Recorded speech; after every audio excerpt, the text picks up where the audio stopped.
You are standing on a riverbank 400,000 years ago. In your hand is a shaft of wood, fire-hardened at the tip, heavier at one end than a modern spear would ever be. You cannot throw it far, you cannot throw it accurately. But it is the first time in the entire history of your species that you can kill something before it reaches you. That single object, a sharpened stick, is arguably the most consequential weapon humans ever made. More consequential than the sword, more consequential than the bow, because everything else that came after was just a refinement of the same basic idea. Keep the danger away from your body.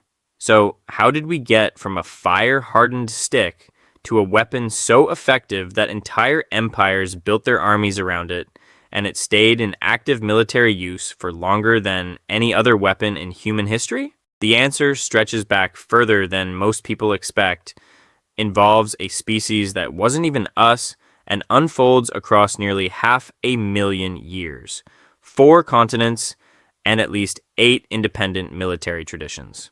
Let's start with what that riverbank moment actually required. For roughly 2 million years before it, hominins had stone tools for cutting and scraping, but nothing for reach. Every kill meant closing the distance, and closing the distance meant risk. The problem wasn't sharpness. Stone tools were plenty sharp. The problem was that nothing existing could keep danger far enough away.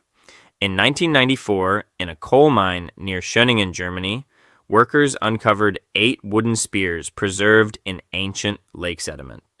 They were close to 300,000 years old, aerodynamically balanced, weighted like a modern javelin, with the center of mass shifted forward near the tip. Wood grain analysis showed the makers selected spruce specifically for density and straightness, then shaped it deliberately. That is not a stick grabbed in a panic. That is engineering refined across generations. And it wasn't made by modern humans. It was made by Homo heidelbergensis, a common ancestor of both Neanderthals and us. The Schöningen spears pushed the known timeline of deliberate weapon making, back by nearly 250,000 years. But fire-hardened wood has a ceiling. It splinters. It dulls. It cannot puncture thick hide as reliably as something harder. And eventually, the spear needed to do more than wood alone could manage. Sometime between 500,000 and 300,000 years ago, evidence starts appearing of hafted points, stone flakes deliberately attached to wooden shafts using resin, sinew, and hardened adhesive. One of the clearest cases comes from Kathu Pan in South Africa, where researchers found stone points with microscopic fracture patterns matching controlled impact, not cutting. This wasn't guesswork. It was reproducible evidence that hominins were combining 2 separate technologies, wood and stone, into a single compound weapon nearly 500,000 years ago. The stone tip solved the puncture problem. It also created a new one. Every impact risked shattering the point or loosening the haft. That failure is what pushed the next shift, and it had nothing to do with the tip. It was about not needing to get close at all. By around 80,000 to 70,000 years ago, evidence shifts towards smaller, lighter points designed for throwing rather than thrusting. Sites across southern Africa, including Sibudu Cave, have produced microlithic points small and light enough that researchers replicated them and tested them on ballistic gel, confirming deep penetration consistent with a thrown projectile rather than a hand-driven thrust. This is the moment the spear stops being a melee weapon and starts becoming a ranged one. Somewhere around 20,000 to 17,000 years ago, a second technology appears that multiplies what the human arm alone could do, the Atlatl, a stick with a hook at one end that extends the effective length of the throwing arm. Cave art across France and Spain shows hunters using them against megafauna large enough that a hand-thrown spear alone would barely register as a threat. For tens of thousands of years, humans across every inhabited continent had converged independently on the same basic idea. But once agriculture and cities appeared, the spear stopped being just a hunting tool. It became something empires designed on purpose, and every empire that touched it solved a slightly different problem with it. Start in Egypt. New kingdom infantry, roughly 1550 to 1070 BCE, carried short, bronze-tipped thrusting spears alongside large body shields, fighting in dense ranks depicted repeatedly on temple reliefs at Karnak and Abydos. The Egyptian spear wasn't designed for individual glory. It was designed for a wall of men advancing together, shields overlapping, points presented outward, because the Nile Valley's warfare was built around controlling narrow, defensible corridors of farmland, and a shield wall bristling with spear points was the cheapest way to hold a line with conscripted farmers who had, at most, a season of training.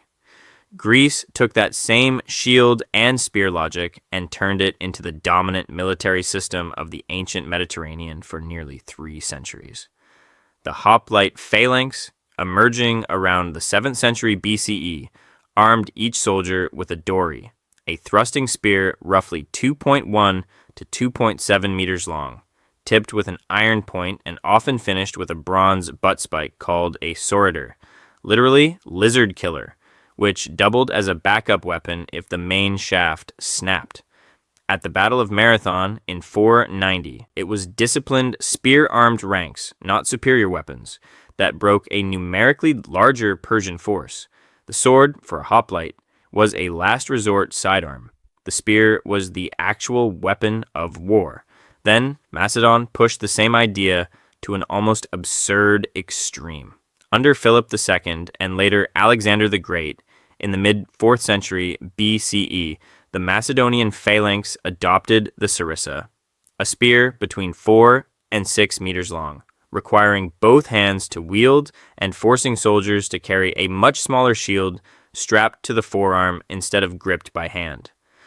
Archaeological finds of sarissa butt spikes at sites like Virginia confirmed the weapon's real dimensions, which historians had previously debated based on ancient texts alone.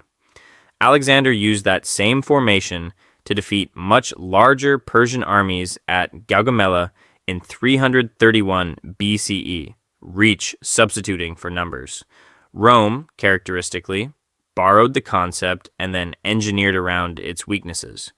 By the mid-Republic, Roman infantry carried the Pilum, a throwing spear with a long, thin iron shank, connecting the point to the wooden shaft, specifically designed to bend on impact so it couldn't be thrown back and, if lodged in a shield, couldn't be pulled free, forcing the enemy to fight encumbered or abandon their shield entirely. Right before the Roman line closed with short gladi, the spear, in Roman hands, wasn't the finishing weapon. It was the setup move. In China, the qiang followed its own parallel evolution, becoming known across centuries of military writing as the King of Weapons.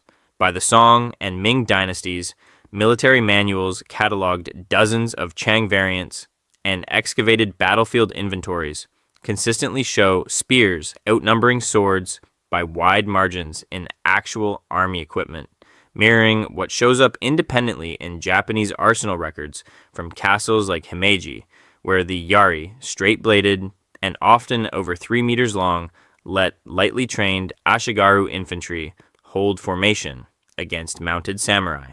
Moved to medieval Europe, and the spear specializes into 2 branches. Infantry facing cavalry needed reach and a way to brace against a charging horse, which produced the pike, growing to 5 or 6 meters by the late medieval period. Swiss pikemen, mostly conscripted farmers with minimal individual training, repeatedly defeated professional mounted knights at battles like Laupen in 1339 and Grandson in 1476 because a dense hedge of pike points made a cavalry charge suicidal regardless of the wealth or skill of the knights riding into it. Cavalry itself adapted the spear into the lance, its centrality visible in surviving war armor with dedicated lance rests bolted directly onto the breastplate.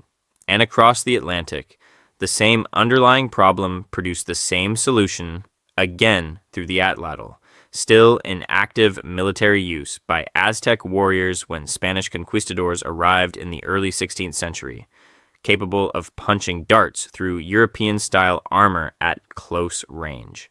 400,000 years earlier was still being solved independently on a different continent, right up until gunpowder made the whole lineage obsolete. Here's something most people get wrong about all of this. They assume the story of the spear ends where the story of the sword begins. It doesn't. Every one of these empires had swords, forged by skilled smiths, carried by their wealthiest warriors, remembered in their myths, and every one of them still chose the spear as the primary weapon of actual war, because a spear is cheaper to make, faster to train someone to use competently, and brutally effective in the formation-based warfare that decided most ancient and medieval battles.